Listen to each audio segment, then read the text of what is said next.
हिंद जागरण में एक बार फिर से आप सभी का स्वागत है। ब्रिटेन की एक अदालत ने भारत में वांटेड करार दिए गए कारोबारी विजय माल्या के खिलाफ बैंकरप्सी ऑर्डर जारी किया है। इस आदेश के बाद स्टेट बैंक ऑफ इंडिया के नेतृत्व वाले भारतीय बैंक के कंसोर्शियम को विजय माल्या से अपने कर्ज की वसूली में मदद मिलेगी। अब भारतीय बैंकों का ये कंसोर्शियम अपने कर्ज की वसूली के लिए दुनिया भर में विजय माल्या की संपत्तियों को जब्त कराने की कार्रवाई आगे बढ़ा सकेगा। ब्रिटेन स्थित चीफ इंसॉल्वेंसीज एंड कंपनीज कोर्ट के जज माइकल ब्रिक्स ने ब्रिटेन के समयानुसार लगभग 3:45 बजे कहा, मैं विजय माल्या को दिवालिया करार देता हूं। भारतीय बैंकों का प्रतिनिधित्व कर रही लॉ फर्म TLT LLP और बैरिस्टर मार्सिया शेक्रेडेमियन ने अदालत से बैंकों के पक्ष में फैसला देने की अपील की थी। गुजरात पाकिस्तान सीमा के पास भुज के कोरी क्रीक में सेना का नियमित अभ्यास चलता रहता है। सेना के 6 जवान जब यहां अभ्यास कर रहे थे, उसी वक्त अचानक समुद्र में एक बड़ी लहर उठी और उनकी नाव पलट गई। हालांकि यहीं पर BSF की पेट्रोलिंग पार्टी गश्त लगा रही थी, जिन्होंने सेना के इन जवानों को डूबते हुए देखा तो तुरंत ही उनके पास पहुंची, जिसमें से एक जवान के पेट में काफी पानी चला गया था। उसे BSF की स्पीड बोट के जरिए लकी नाला तक पहुंचाया गया, जहां से BSF ने तुरंत ही एम्बुलेंस के जरिए सेना के जवान को अस्पताल पहुंचाया और उसकी जान बच गई। रक्षा मंत्री राजनाथ सिंह मंगलवार दोपहर ताजिकिस्तान की राजधानी दुशांबे के लिए रवाना होंगे। दुशांबे में Rajnath Singh Shanghai Cooperation Organisation यानी SCO के रक्षा मंत्रियों की बैठक में शिरकत करेंगे। आपको बता दें कि भारत, चीन और पाकिस्तान भी SCO के सदस्य देशों में शामिल हैं। इस बैठक में पाकिस्तान के रक्षा मंत्री परवेज खटक और चीन के रक्षा मंत्री वेई फेंगे भी हिस्सा ले रहे हैं। बैठक के साइडलाइन पर किसी द्विपक्षीय मुलाकात को लेकर अभी पुष्टि नहीं हुई है। हालांकि इस बैठक के दौरान भारत, चीन और पाकिस्तान के रक्षा मंत्री एक ही कमरे में मौजूद रहेंगे। हालांकि रक्षा मंत्री राजनाथ सिंह और उनके चीन के समक्ष के बीच द्विपक्षीय मुलाकात तय नहीं है, लेकिन इससे इनकार भी नहीं किया जा रहा। आपको याद दिला दें कि पिछले साल अमेरिकी विदेश मंत्री एंटनी ब्लिंकन मंगलवार को अपने 2 दिवसीय दौरे पर भारत आएंगे। इस दौरे में अफगानिस्तान में सुरक्षा हालात, हिंद प्रशांत में संपर्कों को बढ़ावा देना और कोरोना महामारी की चुनौतियों से निपटने समेत कई अहम मुद्दों पर चर्चा होगी। ब्लिंकन कुवैत रवाना होने से पहले बुधवार को प्रधानमंत्री नरेंद्र मोदी से मिलेंगे। PM से पहले वो विदेश मंत्री S जयशंकर और राष्ट्रीय सुरक्षा सलाहकार अजीत डोभाल से भी मिलेंगे।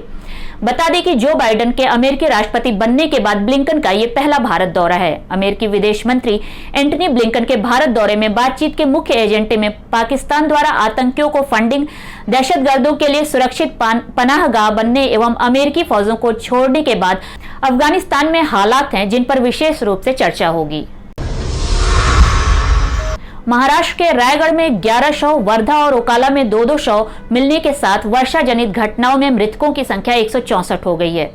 उप मुख्यमंत्री अजित पवार ने सांगली जिले में बाढ़ प्रभावित गांवों का दौरा किया और कहा कि 1-2 दिन में आर्थिक राहत देने पर फैसला किया जाएगा।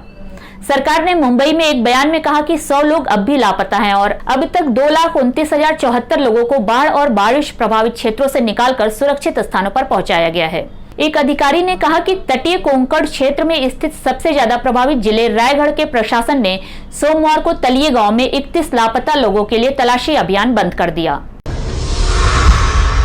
नौसेना ने गोवा स्थित अपने ठिकानों के 3 किलोमीटर के दायरे को नो फ्लाई जोन घोषित कर दिया है। उसने कहा है कि यदि उस दायरे में कोई ड्रोन उड़ता दिखा तो उसे मार गिराया जाएगा। नौसैनिक ठिकानों के 3 किलोमीटर के आसपास नो फ्लाई जोन घोषित किया गया है। नौसेना ने आधिकारिक बयान में कहा कि सभी लोगों और सिविल एजेंसियों के लिए किसी भी कारण से नौसैनिक ठिकानों के आसपास ड्रोन उड़ाना वर्जित है।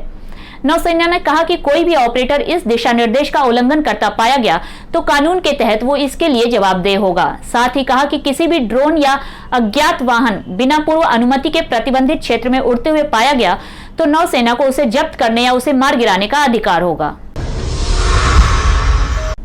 मध्य प्रदेश की शिवराज सरकार ने सरकारी कर्मचारियों को बड़ा तोहफा दिया है। सोमवार शाम सरकार ने सरकारी कर्मचारियों को 2 साल से रुका इंक्रीमेंट देने का आदेश जारी कर दिया है। कर्मचारी संगठन लंबे समय से इसकी मांग कर रहे थे।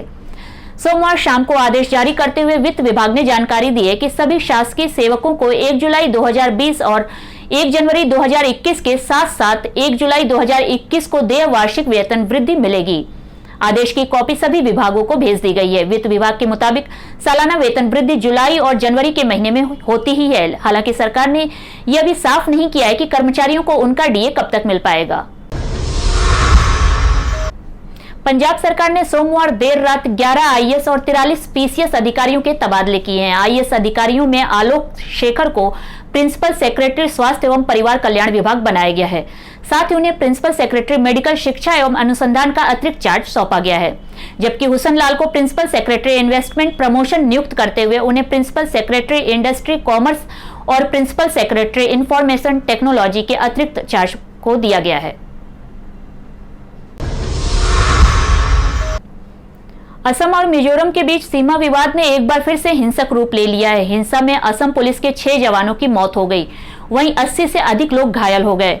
हिंसा में कई वाहन भी क्षतिग्रस्त हो गए हैं। इस बीच इस मसले पर दोनों राज्यों के मुख्यमंत्रियों ने ट्वीट कर एक दूसरे के अधिकारियों पर आरोप लगाए हैं। मामला बढ़ता देख केंद्रीय गृह मंत्री अमित शाह ने दोनों मुख्यमंत्रियों से बात कर शांति बनाए रखने की अपील की है। गौरतलब है कि हाल ही में अमित शाह ने पूर्वोत्तर का दौरा भी किया था।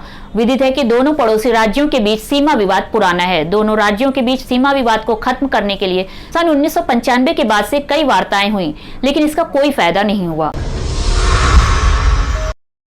संयुक्त प्रवेश परीक्षा जेईई एडवांस का आयोजन 3 अक्टूबर को होगा। केंद्रीय शिक्षा मंत्री धर्मेंद्र प्रधान ने सोमवार को इसकी घोषणा की।